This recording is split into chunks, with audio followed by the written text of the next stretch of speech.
Hello everyone, and welcome to my review of God of War Ragnarok. Just want to start off by saying that there are going to be spoilers in the game, about the game during the review, just because there are things I want to talk about that do spoil some things. So you've been warned if you haven't played the game yet.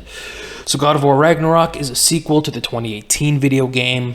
The story follows Kratos and Atreus as they work against Odin to stop Ragnarok from occurring. There is also a bit of a B-plot with Atreus where he's trying to learn more about the giants and what happened to them.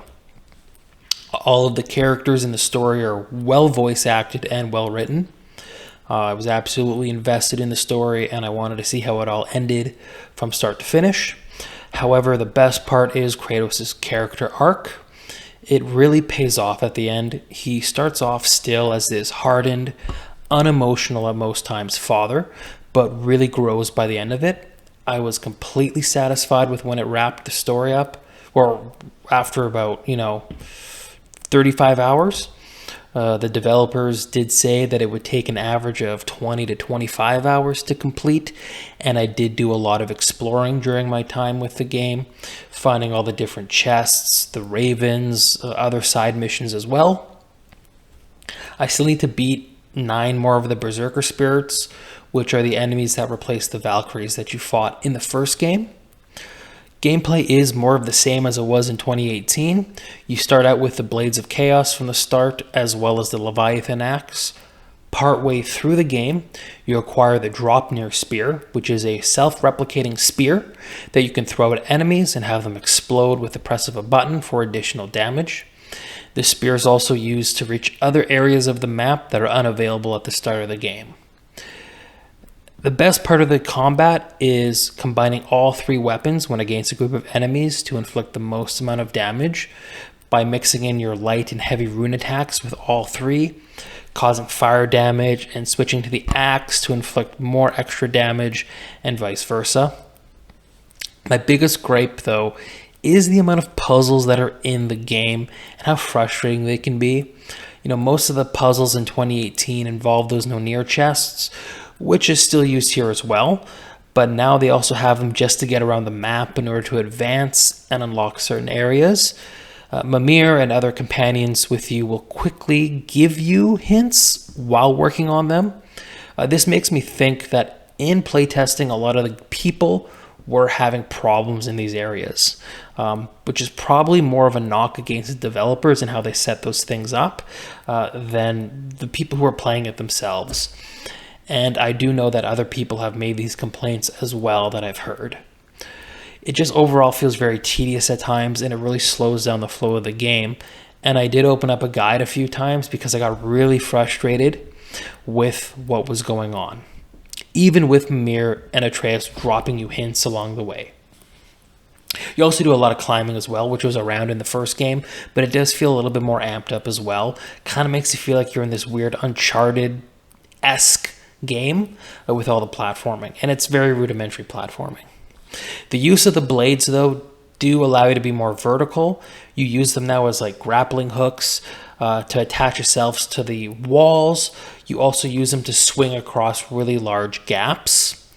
Visually on the PS5, the game does look great. You have a performance mode of 1440p with 60 frames per second, or a quality mode with full 4K resolution, but a 30 frames per second cap. If you have the right TV or monitor with HDMI 2.1 and 120 Hz refresh rate, you can go beyond the 60 frames and even up the quality mode's frames per second to 40.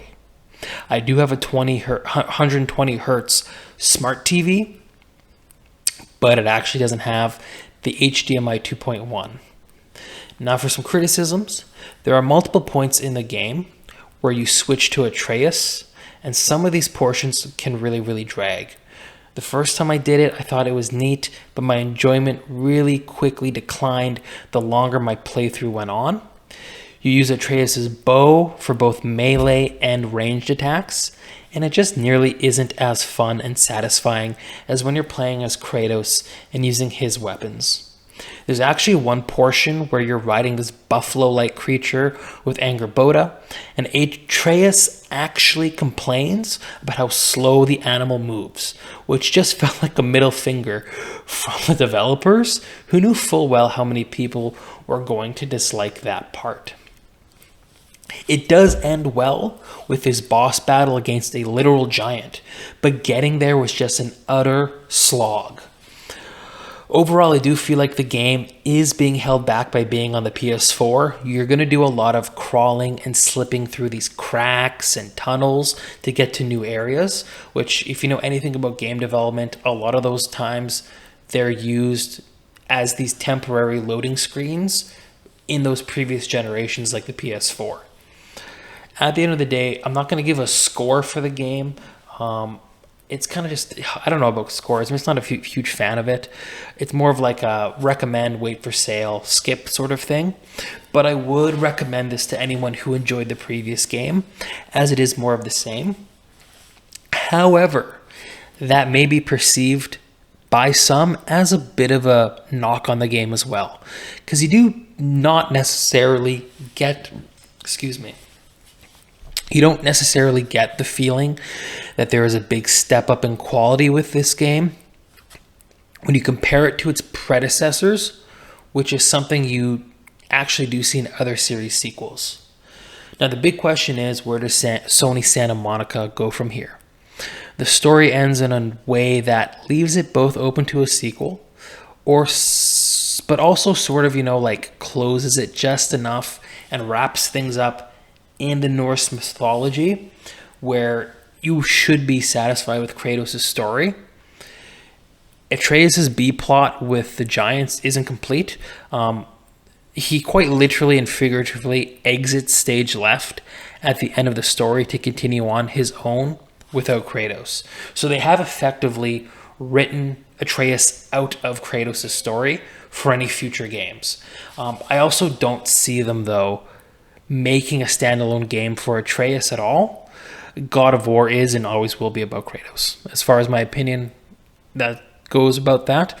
And frankly, I don't think Atreus is even interesting enough to warrant a standalone spin-off series or anything like that.